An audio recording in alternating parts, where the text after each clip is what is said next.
Welcome to the Disability News Report. I'm your host, Jennifer Price. The 90s were filled with many innovative ideas with the explosion of the internet. One of those explosions was the company Zappos. From the beginning, the company took risks that others, quite frankly, just would not take. Today, Zappos has demonstrated that it is more than the little company that could, and instead is an online retail powerhouse fully able to compete in changing landscapes. How have they been able to do that?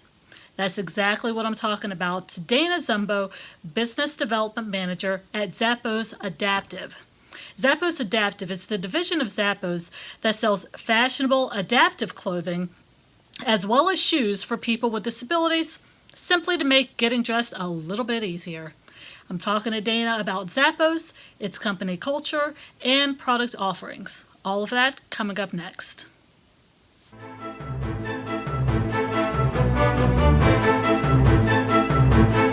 Co-worker's body odor, and so I guess in order to alleviate the problem, she then began to spray air freshener to help out the situation, and then she was fired for spraying the air freshener.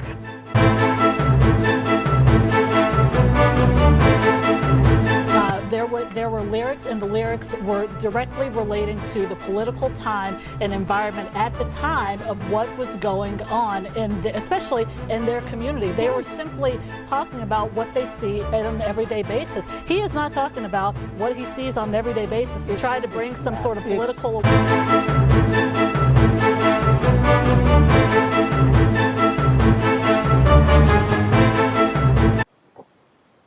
Welcome to the show. I'm here with Dana. Dana, how are you today?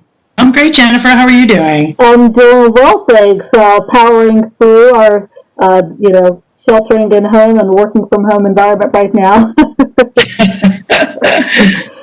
So I just wanted to jump right in. You are with Zappos and the Zappos Adaptive Division specifically, but there is a whole history behind how this division was created, starting with a customer service call. So can you just speak a little bit as to what was the impetus, the story behind the impetus of Zappos Adaptive?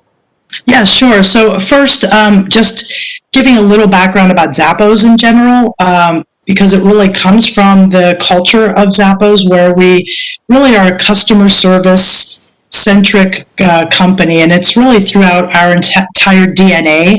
And when you join Zappos as a new hire, you go through this 4-week training program, and during that time frame, you get on the phones and you chat with customers. And we have a call center, customer service department of 300 to 500 people at any given time that answers phones, live chat, and email. And so the story behind Zappos Adaptive is one of our employees, Saul, who is a director in finance, was going through new hire training. And this was actually 6 years ago. 6 years ago this month. And he took a call from a customer, and she was calling in to return a pair of shoes that she bought for her grandson. And he sensed that she was frustrated because she couldn't find what she needed for him. And so as they started talking and just he was asking questions, finding out what it is that she does need for her grandson, she had shared with him that her grandson Gabriel has autism, and he does not have the dexterity to tie shoelaces. And so her journey into finding shoes for him at that time was challenging because there weren't as many shoes today that have alternative closures. So Saul was like, no problem, let me see if we have something, we are a shoe company, started in shoes, and he thought, let me see what I can find. And he searched our site based on what she had shared with him to see if he could find anything in Gabriel's size and so forth. And unfortunately, he could not. And so it was really that one customer call, her sharing her story, that led to Saul walking away from that phone call asking, how do we serve all customers, including customers like Tanya? And so that's the idea behind Zappos Adaptive started then. Of course, it took a few years of research. We wanted to understand, is this a need that people have? So we talked with people with disabilities, parents that have children with disabilities, different organizations who do serve the disability community, And then we did our own research online, and there really wasn't any one place that brought products together that made it easier for people to get dressed. And so after all that research, we were able to launch our website in April of 2017 to really start the Zappos Adaptive, being able to serve customers. And our tagline simply is functional and fashionable products to make life easier. Yeah, it's so, and like you said, this really was a part of, or maybe Saul felt comfortable bringing this to everyone's attention because of that company culture. You mentioned the 4-week training program. It's my understanding that part of the training also includes offering people money to see if they to leave the company. To just kind of see whether they are committed to the company culture, or would you rather take this check and get out of here? So what exactly is that company culture? Because it clearly made Saul feel very comfortable to bring this idea to the forefront. Right. That's a great question. Like when I started, so I've been with Zappos 11 years now, and when they made that offer to leave, it was really one of those kind of pivotal moments for me. I come from a traditional retail background of corporate department store, and this was very different than that.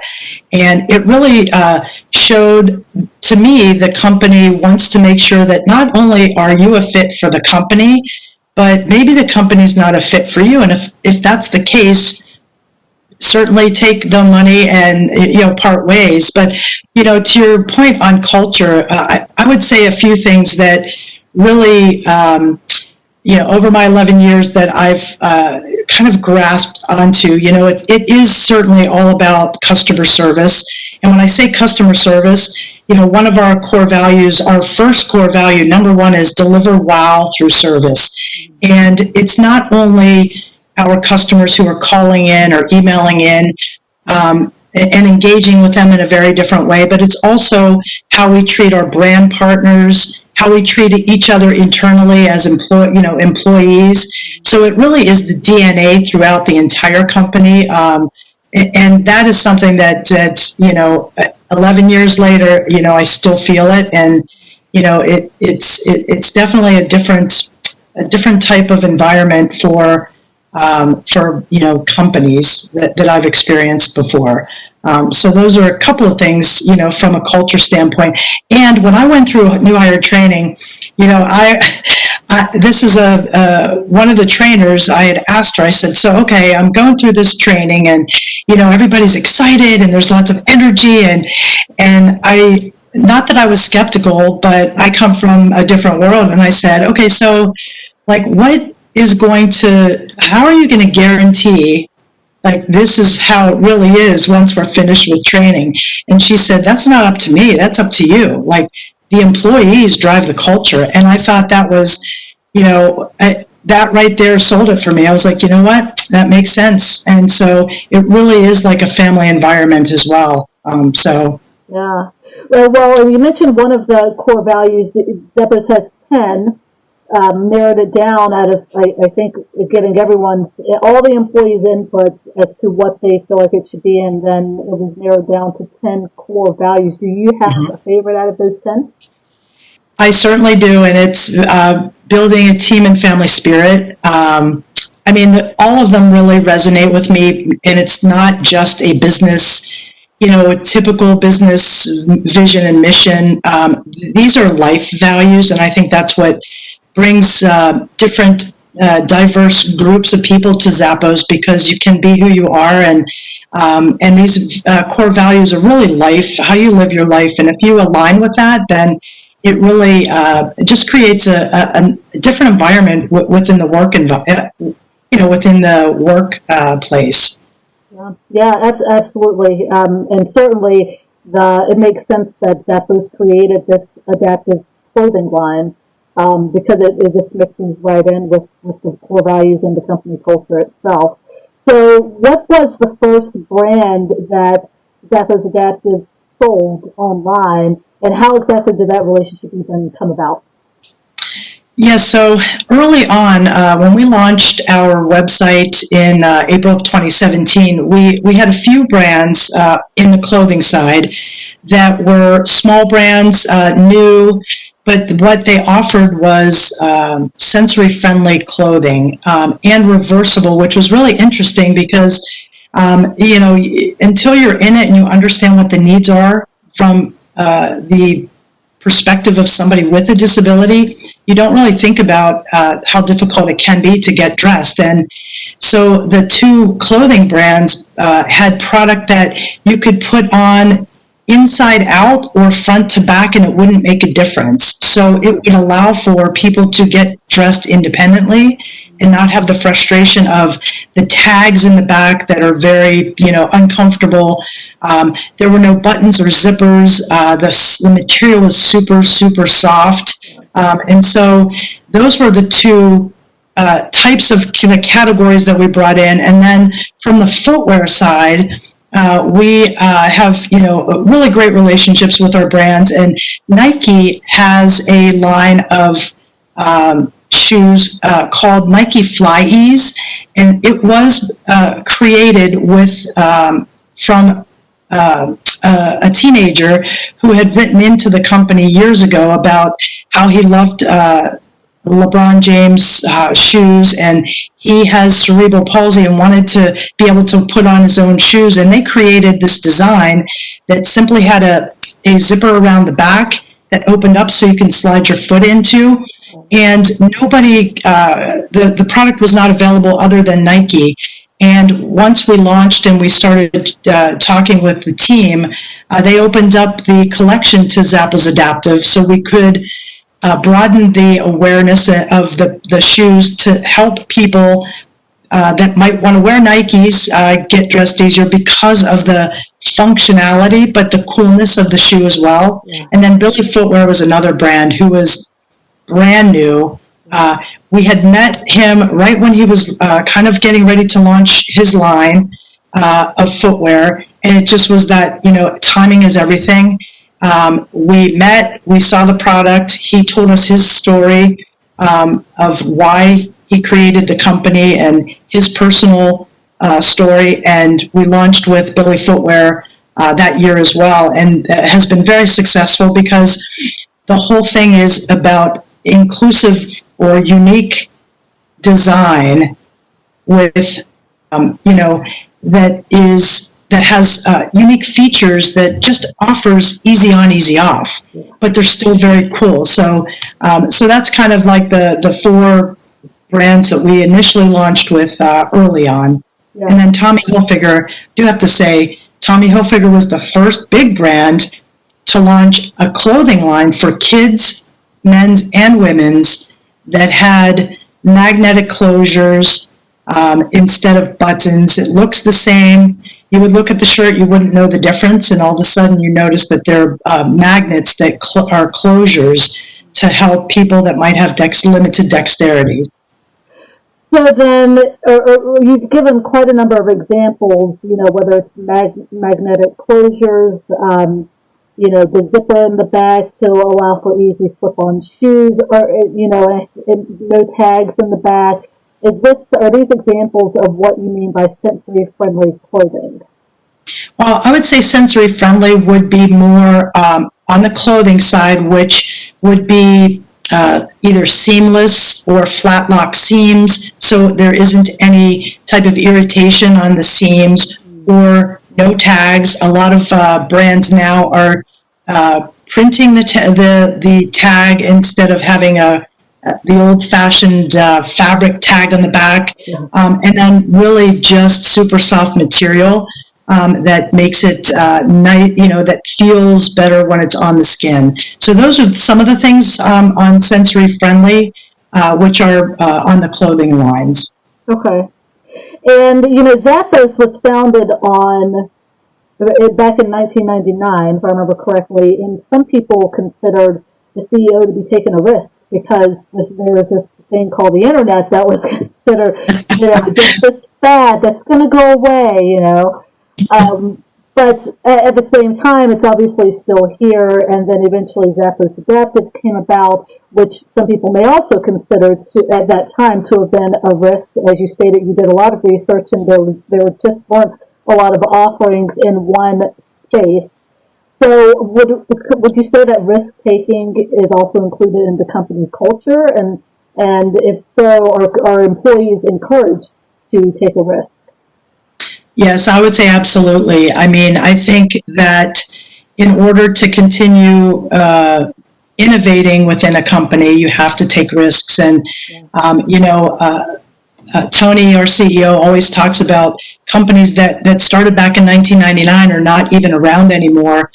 You have to continue to be creative, and innovative within the company. And having a company, with X amount of employees, one of the things I think that has helped is just being open to listen to other ideas. It does not matter what department you're in or any level or title that you have. It's more about if somebody has an idea that is aligned with our business goals, that they are encouraged to try it, talk to people, bring together a team, and see what comes of it. And so I think, that is definitely how Zappos Adaptive came about.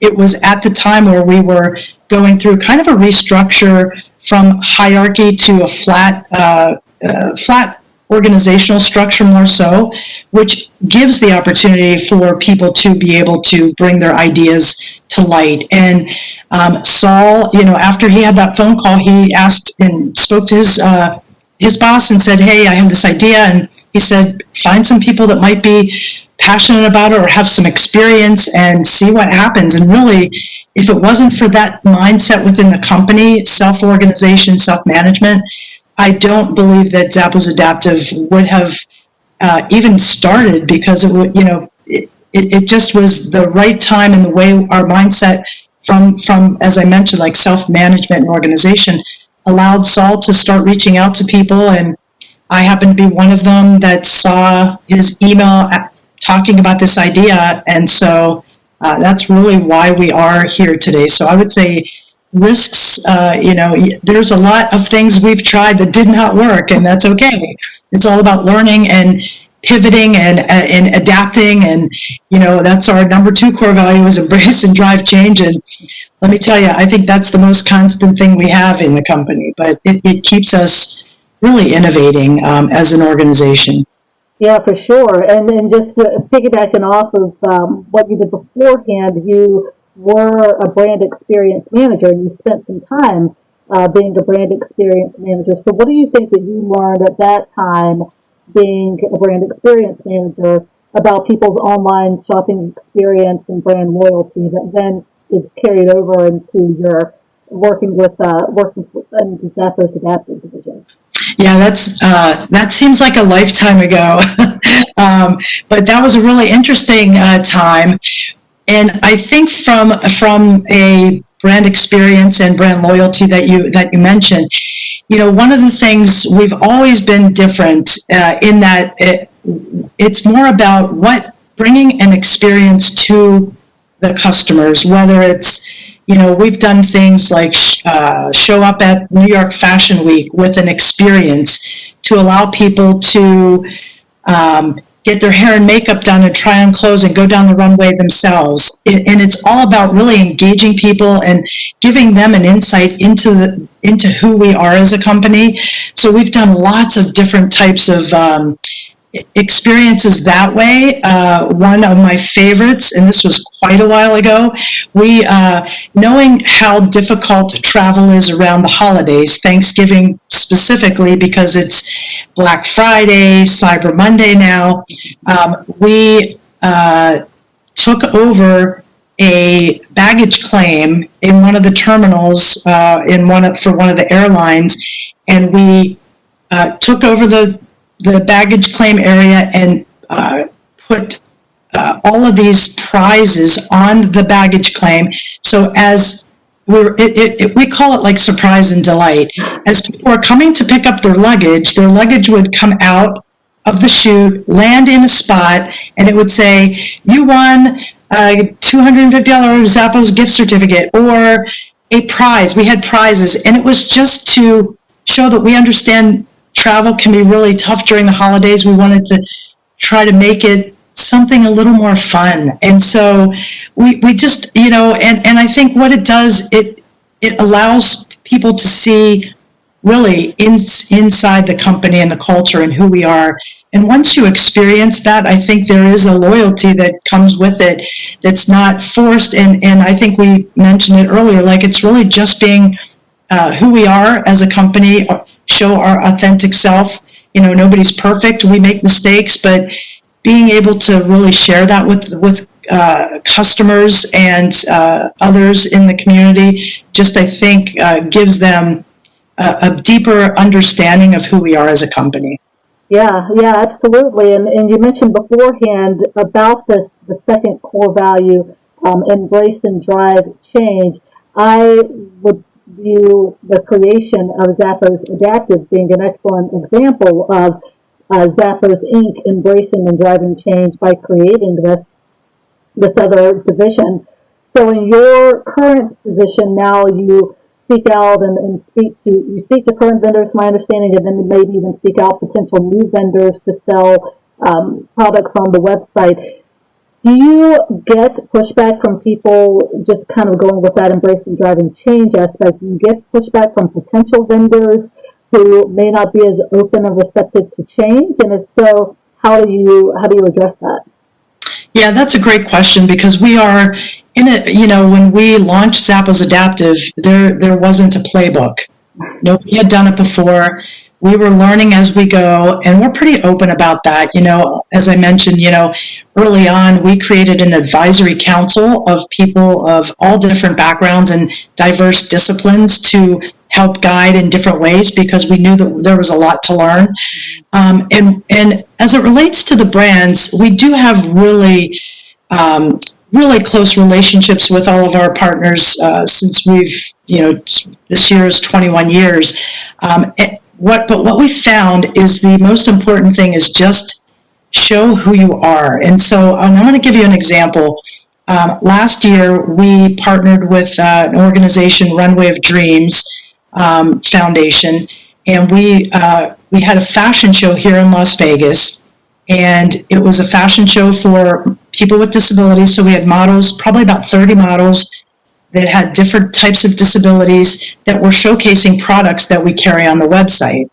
And we had the fashion show it was after one of our company-wide meetings. So everybody in the company was going to be there, and we were having a brand summit at the same time. So 200 different brands were there as well. And so by them being a part of and experiencing this fashion show, and afterwards we had the opportunity as a team to present and talk with the different brands. But it's more important to just show who you are. And when they're ready to have that discussion, they're going to reach out. And it's not about us reaching to the brand saying, hey, you got to be on this, you got to join us. And we've been more hands-off, and just, I think it's an education. So yes, again, there's no playbook. And when we initially started Zappos Adaptive, we knew that regardless of what it comes to be, that it is the right thing to do. Like, we're going to do it. And then once we learned what the market opportunity was, just from all of the research, Coresight, the projection on what the adaptive apparel market will be in the next 5 years, it was easy for us to bring that doing good and doing the right thing with an opportunity for the brands to look at it in a very different way. And so from that fashion show last year, we have had multiple brands reach out, just being curious.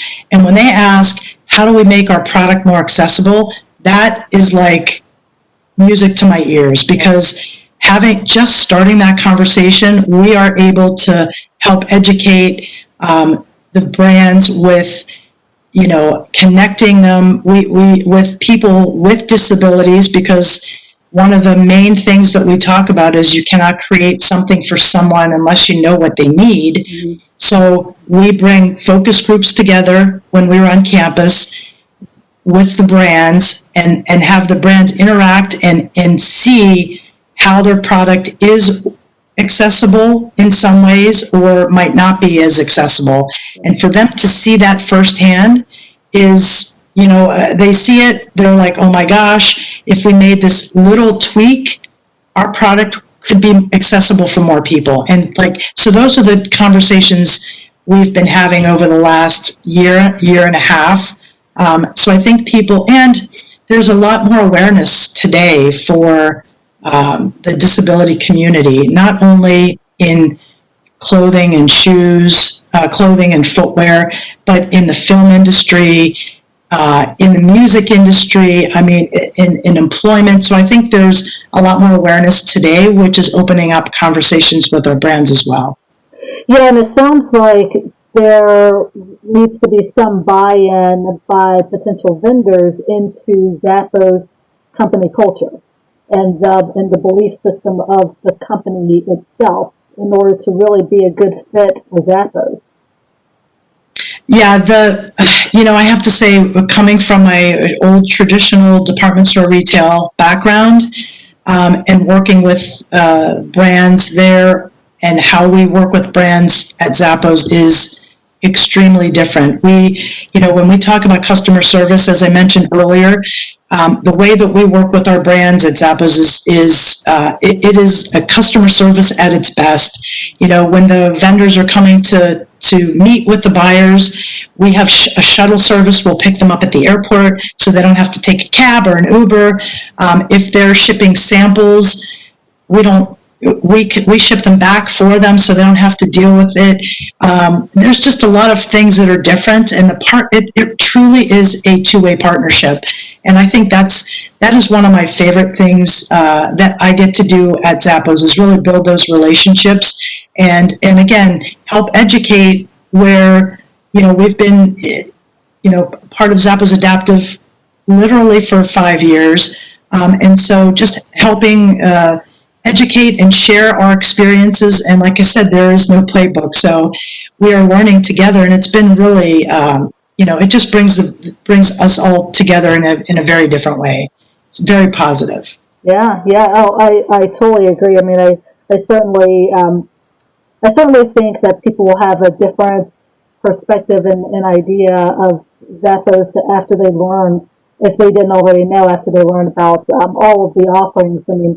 Many of the brands that Zappos Adaptive sells include Nike, Tommy Hilfiger, Billy Footwear, Magna Ready, Converse, Adaption, Forward, and Forward Clothing. So the offerings, and that's just a small tidbit. So the offerings would certainly go on for a couple of different pages onto the website, and the clothes and shoes can all be purchased on Zappos website.